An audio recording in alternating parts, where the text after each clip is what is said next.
मराठा आंदोलक मनोज जरांगे पाटील जे आहेत ते उपोषणाला बसलेले आहेत। त्यांच्या उपोषणाचा आज 5वा दिवस आहे। मनोज जरांगे पाटलांची तब्येत जी आहे ती दिवसेंदिवस खालावत चाललेली आहे। आज मनोज जरांगे पाटलांचे जे नाकातून रक्तस्राव झाला आहे।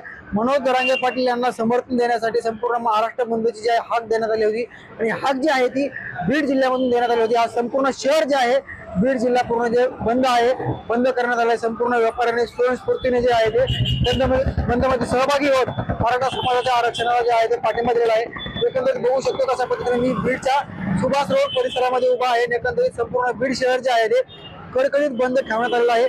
मनोज जरांगे पाटलांची मागणी आहे की मराठा समाजाला कुणबीमधून जात प्रमाणपत्र देण्यात यावं। जो सरकारने अध्यादेश काढलेला आहे, GR काढलेला आहे, त्याची अंमलबजावणी करावी।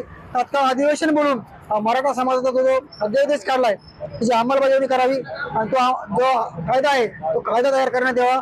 विशेष अधिवेशन बोलावं आणि ठराव घेऊन संपूर्ण जे कायदा तयार करून मराठा समाजाला सरसकट आरक्षण द्यावं अशी मागणी मनोज जरांगे पाटलांनी केली। आणि मनोज जरांगे पाटलांचा उपोषणाचा 5वा दिवस आहे आणि याच पार्श्वभूमीवरती बीड जिल्हा जे आहे ते संपूर्ण बंद करण्यात आला आहे।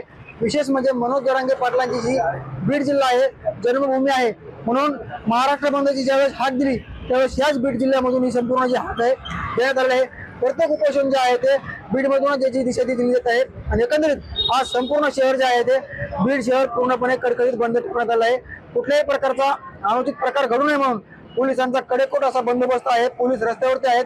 कुठल्याही प्रकारचं जे मराठा आंदोलनादरम्यान मध्यंतरी जाळपोळ झाली, हिंसाचाराची घटना घडली होती, तसा प्रकार घडू नये म्हणून पोलीस जे आहे ते ऍक्शन मोडवरती आहेत आणि संपूर्ण शहर जे आहे ते कडकडीत बंद ठेवण्यात आलेलं आहे। मुंबई तक मी योगेश काशीद, बीड।